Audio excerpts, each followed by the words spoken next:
Good morning, everyone. My name is Vanessa Kishkarian.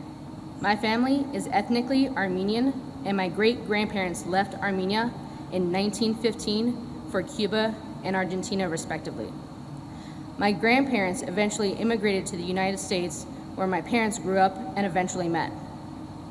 I was born in West New York, New Jersey, and moved to North Carolina when I was 11 years old. I reside in High Point, North Carolina, with my wife, Coral Kaplan, who works as a sign language interpreter, and our 4 children, who we have raised here. I am a first-generation college student and the only one of my siblings to graduate from college. My goal after high school was college, though I didn't really know what I wanted to do as a career post-college. Prior to enrolling in my current course of studies, I attended both Guilford Technical Community College and the University of North Carolina, Greensboro. When I learned of the Computer Integrated Machining program here at Guilford Technical Community College, I came to tour the campus and was instantly drawn to it. I remember watching my grandfather and my dad working on embroidery machines and developing their craft. Eventually, they were able to establish their own business. The machines I saw in the shop here brought a sense of nostalgia and pride in my heritage. I enrolled in the program and I haven't looked back. I have been a student in this program since August of 2019. I have learned so much and benefited from the technology available here to me as a student and from the supportive and knowledgeable instructors in my program. I am truly grateful for the opportunity that I have had as a student here and look forward to graduating in May and starting my career. There are a couple of local factories that I am planning to apply with, and I look forward to getting my foot in the door and further developing my skills in coding and production. Eventually, I hope to save and be able to buy some machines of my own and start my own business with my wife. And now for the main event. It is my honor today to introduce our guests on behalf of Guilford Technical Community College and our greater Triad community. Vice President Harris is the child of immigrant parents who encouraged her to pursue education and follow her dream in order to impact her community and world in positive ways. Vice President Harris attended law school and then entered into serving her community as the District Attorney of San Francisco, the Attorney General of California, and a U.S. Senator representing the state of California. And then she made history when she was elected the Vice President of the United States. During her time in office, Vice President Harris has been working alongside President Biden to accomplish many things, including rolling out vaccines to get millions of Americans vaccinated and defeating the COVID-19 virus, getting stimulus checks delivered to millions of Americans in need, and by supporting women and small businesses and American workers who have been impacted and struggled as a result of the pandemic. Currently, Vice President Harris and President Joe Biden are working to pass the American Jobs Plan, which will support American infrastructure and the economy, providing jobs and financial stability to workers across our nation. The American Jobs Plan would specifically help students like myself from schools like GTCC. I'm excited to hear what the Vice President has to share with us today, so it is my honor to present to you Vice President Kamala Harris.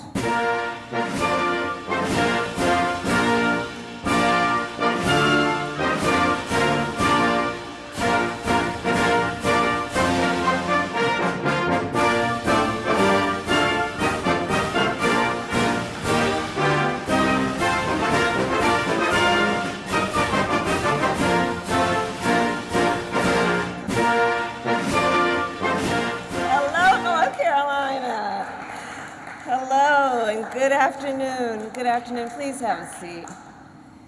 Good afternoon. It is so wonderful to be back in North Carolina, and I just want to thank you, everyone. Vanessa, your story is extraordinary, and thank you for all you have accomplished. You are truly a role model for so many. And Dr. Anthony Clark, I want to thank you for the warm welcome. It is truly an honor to be with North Carolina's own EPA Administrator, Michael Regan, with my longstanding friend, Governor Roy Cooper, and with Congresswoman Kathy Manning. You know, on January 20th, just hours after President Joe Biden and I took the oath of office, I stood in front of the Lincoln Memorial that evening, and I talked about what I call American aspiration. I talked about how in America, we not only dream, we do. We not only see what has been, we see what can be. We shoot for the moon, and then we plant our flag on it. And now we are already 90 days into our administration. And folks, we have seen American aspiration at work. We set a goal to get 100 million shots in arms in 100 days. And through the innovation of scientists, the hard work of manufacturers, and the determination of the American people, we will soon pass 200 million. We made a commitment to get checks directly to the American people.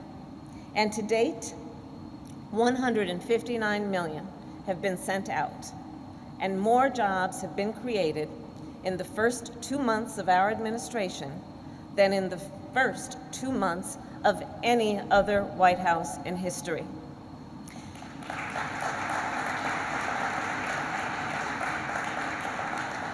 Help is here. Help is here. And hope is here. And things are looking up. Schools are reopening. Businesses are reopening. Grandparents are seeing their grandchildren in person. We are delivering real relief.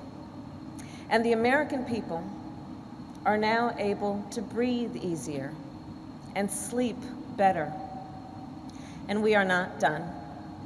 The President and I are ready to keep going. And we are not going to take it slow.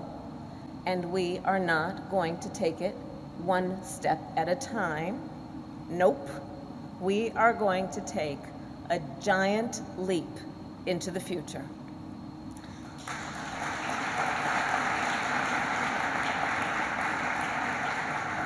And so that is what the American Jobs Plan is all about. It's a once-in-a-lifetime, once-in-a-generation investment in America's infrastructure, in America's future. It is what the American people deserve. It will keep our nation competitive, it will build up our nation's communities, and it will put our nation back to work. You know, as nearly 10 million Americans remain unemployed, more than 250,000 right here in North Carolina, the American Jobs Plan will create millions of jobs.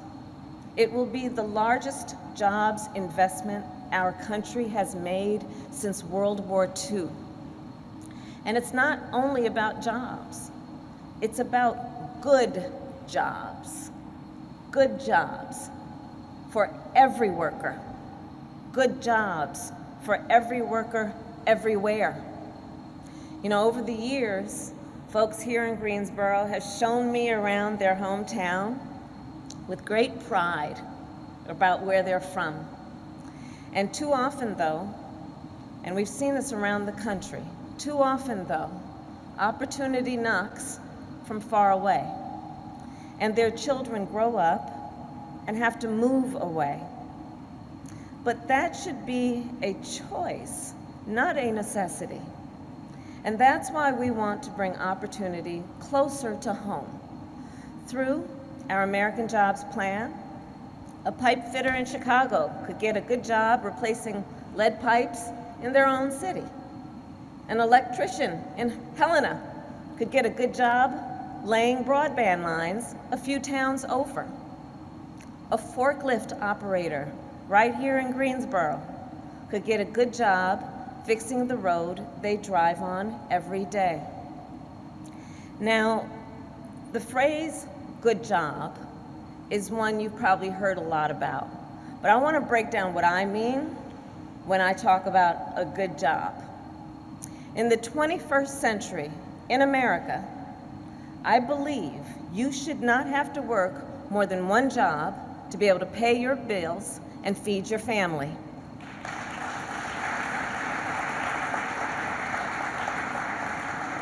One good job should be enough.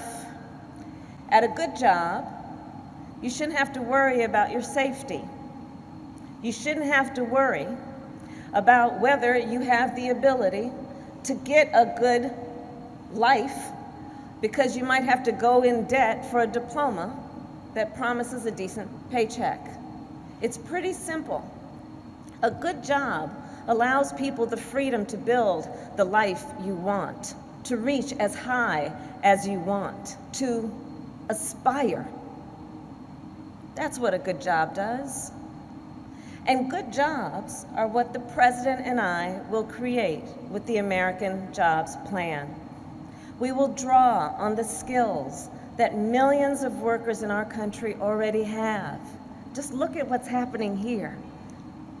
The skills of pipe fitters and electricians and welders, construction workers and factory workers and transit workers, and care workers too.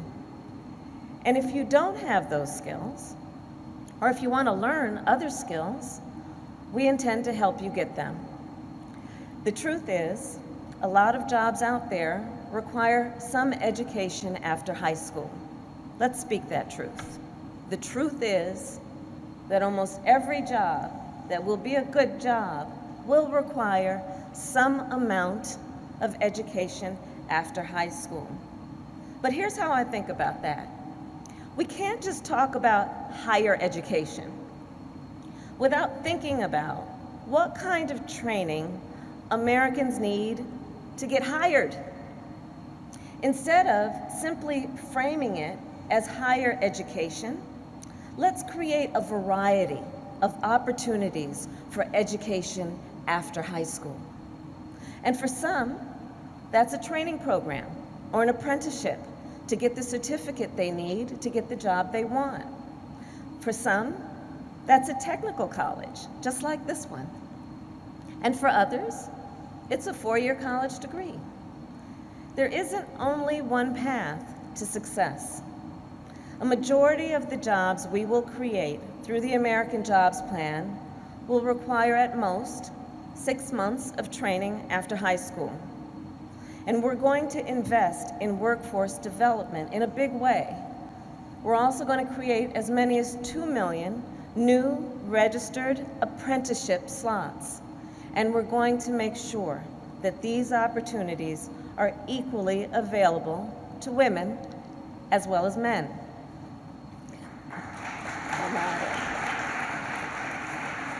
Because there's an interesting fact, in case you didn't know, hard hats are actually unisex. Everybody's laughing. So now the best way, I also believe, to get a good job is through a strong union. Union members have better pay, better health care, better retirement, better protections on the job. I believe every worker in America deserves the ability to organize or join a union. And there's another thing about American jobs and the American Jobs Plan. It will not only create good jobs, it will have a big impact on communities. It will have a big impact on people's quality of life at home. Let's talk about, for example, broadband. The world runs online, and yet millions of Americans, many of whom live in rural America, do not have access to broadband, and if they do, it is not affordable. Broadband impacts our economy. It impacts our education system, our healthcare system. And I'm talking about small business owners who don't have the literal bandwidth to grow their businesses, students who can't study at home, who have to drive to the local McDonald's, to the parking lot to get access to their Wi-Fi.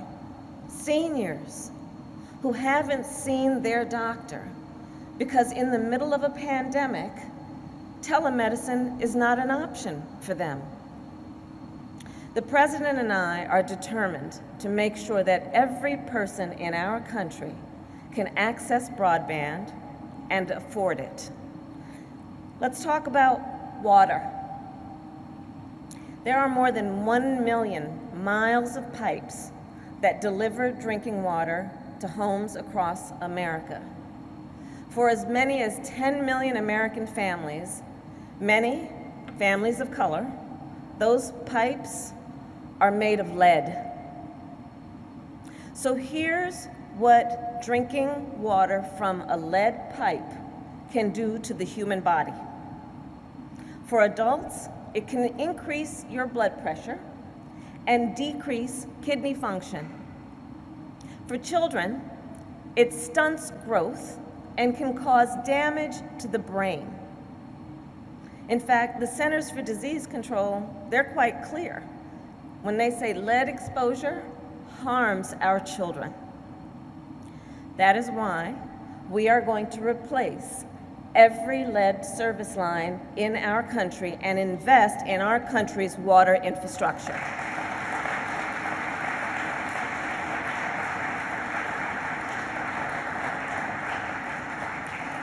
You know, at its root, I believe that infrastructure is about all the support systems that make our country work. Roads that keep us moving, water that keeps us healthy, broadband that keeps us connected, and care, childcare, home care. Because here's the thing, think about it. Care, childcare, home care keeps us working. It keeps working people working. Just ask any parent who has been home with their kids for the last year. Ask anybody who has been caring for their mother or their father for the last year. Care should be readily available and affordable to working people.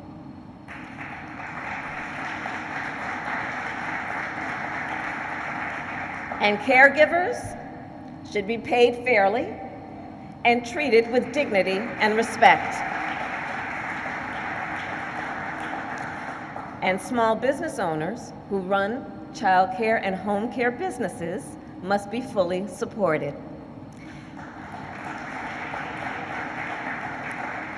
Care infrastructure is a basic foundational support system for our nation. It is part of the infrastructure that allows us to be productive, to do the work that we must do, to be functional as a society. And I believe it is past time we invest in it. And here is the bottom line. This plan, the American Jobs Plan, is not just about fixing what has been. It is about building what can be.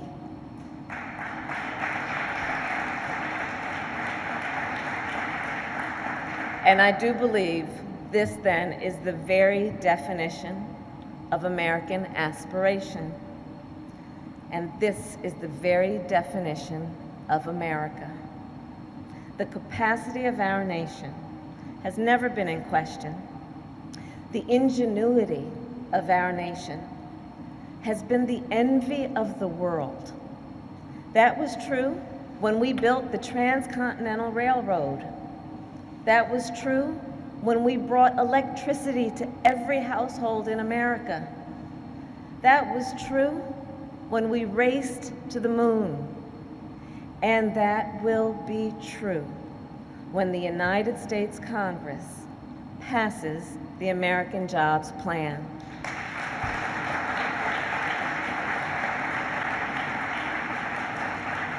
In North Carolina, the President and I are determined to get this done.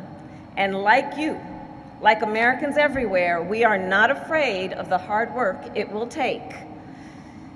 So, for all of that, I thank you, North Carolina. It is so good to be back. May God bless you, and may God bless America. Thank you. Thank you. Thank you.